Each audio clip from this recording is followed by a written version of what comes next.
Bien, vamos a continuar con la unidad 8, los contenidos que nos quedaban, ¿vale? Nos quedaban los contenidos de estos a partir de aquí, del signo de la función, las asíntotas, los máximos y mínimos y la monotonía y el crecimiento de la función, ¿de acuerdo? Bien, estoy en la página 126, perdón, 126 de vuestro libro. Y aquí pues nada, vamos a ver lo que es el signo de una función, ¿vale? Dice, esta característica nos muestra los intervalos donde la función f de x toma valores positivos y donde toma valores negativos. Entonces la función f de x es positiva en un punto A si el valor que tiene es positivo y es negativa en el punto x igual a si el valor que tiene ahí es negativo, ¿de acuerdo? Para determinar los intervalos de signo negativo y los intervalos de signo positivo, pues lo que tenemos que hacer es lo siguiente. Bien, voy a explicarlo con un ejemplo. Mirar, para determinar los signos, el signo que tiene la función, para determinar el signo que tiene la función, lo que tenemos que hacer es lo siguiente. Vamos a situar en la recta real los siguientes valores. En primer lugar vamos a situar los puntos de corte con el eje de la x, ¿vale? Esos ya sabemos que los obtenemos al resolver la ecuación f de x igual a 0. En este caso los puntos de corte de esta función de aquí con el eje de las x, pues van a ser el menos 3, este punto de aquí, el menos 1, el 1 y el 4, ¿de acuerdo? Hay que situar esos puntos de corte con el eje de las x en la recta real. También vamos a situar los puntos de discontinuidad. Aquí la función tiene un punto de discontinuidad que es el menos 2, ¿vale? Y los puntos en los que la función cambia la manera en la que está definida. El único punto en el que la función puede o cambia la manera en la que está definida es el 3. Esos puntos de ahí, estos puntos de aquí, en los que la función cambia la manera en la que está definida, pues puede aprovecharlo la función para cambiar el signo que tiene, ¿de acuerdo? Para pasar de ser positiva a ser negativa. Bien. Bien, pues entonces vemos aquí que la función pues va a ser creciente, va a ser positiva en qué intervalo, pues desde el menos 3, desde el menos infinito hasta el menos 3, desde el menos 2 hasta el menos 1 y del 1 al 3 y del 4 en adelante. ¿Veis? Estos intervalos de aquí. Y luego la función pues va a ser negativa en qué puntos de aquí, desde el menos 3 hasta el menos 2, del menos 1 al 1 y del 3 al 4. ¿Cómo podemos determinar si la función va a ser positiva o negativa una vez que hemos situado los puntos de corte, hemos situado los puntos de discontinuidad y hemos situado los puntos en los que la función cambia la manera en la que está definida? Pues podemos coger un valor, ¿vale? Un valor más pequeñito que el menos 3, por ejemplo el menos 4,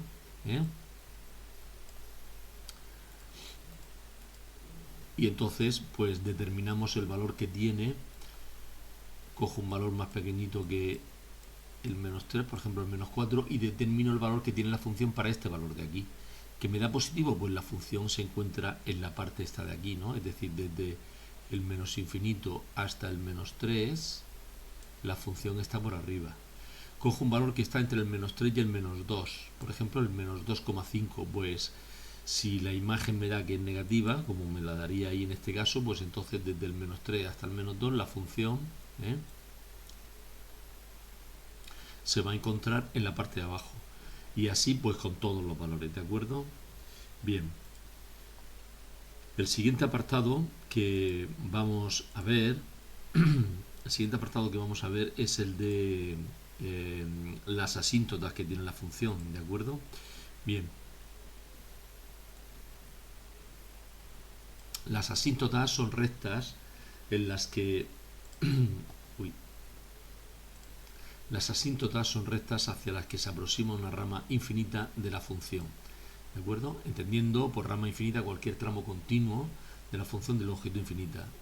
Las asíntotas que puede tener una función son o bien una asíntota horizontal en la recta y igual a a, y eso es pues si el límite cuando x tiende a infinito de la función resulta que vale a, o el límite cuando x tiende a menos infinito de la función pues vale a, o ambos, ¿vale? Es decir, o este y este a la vez, ¿eh? Luego una función puede tener o va a tener una asíntota vertical en el punto x igual a si el límite cuando x tiende a, es decir, por la derecha, y el límite cuando x tiende a por la izquierda es más infinito o menos infinito, ¿de acuerdo? O uno o los dos, ¿bien? Esos será fundamentalmente las funciones racionales, en las que a es un valor que anula el denominador, ¿de acuerdo? Y luego el otro tipo de asíntotas que puede tener una función son las asíntotas oblicuas, que tienen siempre esta expresión de aquí, igual a mx más n. Bien, para determinar el valor de la m y de la n, aquí me pone una expresión, ¿de acuerdo? Para el valor de la m y otra expresión para el valor de la n. Yo prefiero realizar lo siguiente. Mirad, voy a ver un ejemplo de funciones que tienen asíntotas, ¿vale? Verticales, horizontales y oblicuas.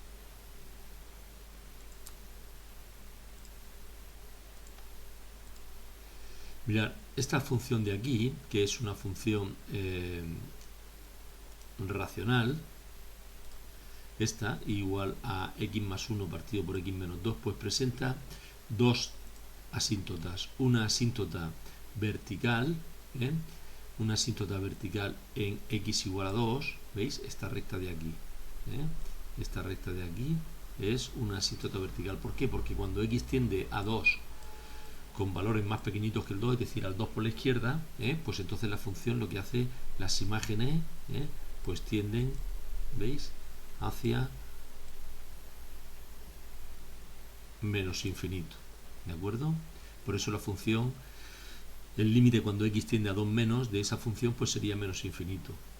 Bien, y luego, pues el límite cuando x tiende a 2 por aquí, por la derecha, pues la función resulta que si le voy dando valores cada vez más próximos al 2, pues las imágenes, ¿veis?, son cada vez más grandes, ¿no? Entonces el límite cuando x tiende a 2 por la derecha es más infinito, ¿de acuerdo? Por tanto, la función tiene una asíntota en el punto 2. Ese punto 2, este punto de aquí, es el valor que me anula el denominador. Bien. Y luego tiene una asíntota, la función tiene también una asíntota horizontal en la recta igual a 1. ¿De dónde lo sacamos? Pues estudiando el comportamiento que tiene la función en el más infinito y en el menos infinito, ¿de acuerdo? Cuando x tiende hacia menos infinito, pues la función tiende, las imágenes, ¿vale?, ¿veis?, tienden acercándose a 1, con valores más pequeñitos que el 1, ¿de acuerdo? Por eso decimos que el límite cuando x tiende a 1, perdón, que el límite cuando x tiende a menos infinito es 1 menos en este caso, y el límite cuando x tiende a 1 más, pues resulta que es, perdón, el límite cuando x tiende a más infinito es 1 más en este caso. Por tanto, la función va a tener ahí un comportamiento asintótico con la recta y igual a 1. Bien, vamos a ver otro tipo de funciones. Esta función de aquí, que lo que tiene es una asíntota. Esta función tiene una asíntota vertical en la recta x igual a 1, ¿veis? En la función, pues me anula el denominador, por tanto ahí va a tener una asíntota vertical.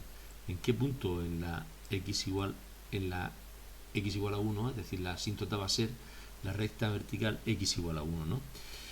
No va a tener asíntota horizontal porque el comportamiento que tiene la función en el infinito, más infinito o menos infinito, va a estar guiado por esta asíntota oblicua. ¿Y cómo podemos sacar la expresión de esa asíntota oblicua? Pues lo que hacemos es expresar la función, ¿veis? La función es esta, pues la expreso como el resultado del cociente más el resto partido por el divisor, ¿no? Hago la división, x al cuadrado partido entre x menos 1, ¿vale? Y este es el cociente y esta va a ser la asíntota, ¿veis? Esa es la expresión de la asíntota, ¿de acuerdo? Y el resto lo pongo como el numerador de una fracción en la que el denominador es el que tenía la función, ¿no?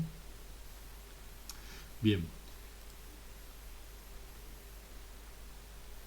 Esto es todo lo referente a las asíntotas que puede presentar la función. Para determinar si la asíntota se encuentra por arriba, perdón, para determinar si la función se encuentra por arriba o por debajo de la asíntota, pues lo que hago es darle un valor, ¿no? Por ejemplo, para el punto 2, el valor que tiene la función en la asíntota es el 3, ¿de acuerdo? ¿Veis? Es este de aquí. Si yo cojo el valor de 2 y lo meto en la función, pues resulta que me va a dar 4. Entonces la función está por encima de la asíntota y siempre va a ocurrir así, ¿vale? Porque la función lo que no puede hacer es cortar la asíntota en su comportamiento hacia el más infinito, ¿no? Luego, para saber si aquí está por debajo de la función o no, pues también le doy el menos 2 a la función, perdón, a la asíntota. La imagen que tiene es el de menos 1, ¿veis? ¿Vale? Y se lo doy también a la función. Como el valor que tiene es este de aquí y es más pequeño que el de menos 1, pues entonces la función está por debajo de la asíntota, ¿de acuerdo? Bien, lo siguiente que nos queda por ver es pues los máximos y los mínimos que tiene la función y la monotonía. Ya esto lo hemos estado viendo con algunos ejemplos resueltos. Entonces, pues nada, deciros que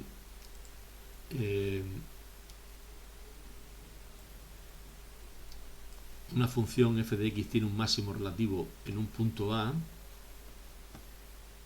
Una función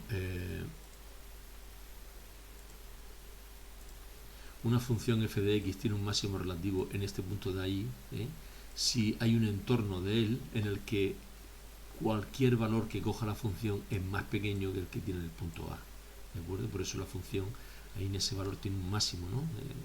Ya que a izquierda y derecha de él la función coge valores más pequeños, ¿no? Y el mínimo relativo en el punto A pues ocurre si hay un entorno del punto A en el que la función coge valores que son más grandes que él, ¿no? ¿De acuerdo? El criterio que vamos a determinar nosotros para establecer los máximos y los mínimos es pues el de la primera derivada, ¿no? X igual a es un máximo si la primera derivada es 0 y la segunda derivada es negativa, o bien f de x pasa de ser creciente a decreciente en el punto A, ¿no? Aquí están los dos criterios, el de la segunda derivada y el de la primera derivada, ¿vale? ¿De acuerdo? Y aquí pues decimos que x igual a es un mínimo de la función si la primera derivada es 0 y la segunda derivada es positiva, o bien f de x pasa de ser decreciente a creciente en el punto A, ¿de acuerdo? Bien, y ya pues lo último que nos queda es la monotonía, ¿no? La monotonía que ya sabemos nosotros que se estudia con el signo de la primera derivada, ¿no? ¿De acuerdo? Entonces, para determinar los intervalos de crecimiento y decrecimiento de la función, lo que hacemos es resolver esa expresión y esa de ahí, esas dos inecuaciones, ¿vale? Aunque nosotros lo que hacemos es resolver la ecuación f de x igual a 0, situar las raíces en la recta real y ver el signo que tiene la primera derivada a la derecha y a la izquierda de esos signos, ¿de acuerdo? Y si vemos que la primera derivada es positiva, pues la función es creciente, y si vemos que la primera derivada es negativa, la función es decreciente, ¿de acuerdo? Bien, pues eso es todo. La curvatura y los puntos de inflexión no los vamos a ver, ¿de acuerdo? Venga, pues nada, un saludo, hasta luego.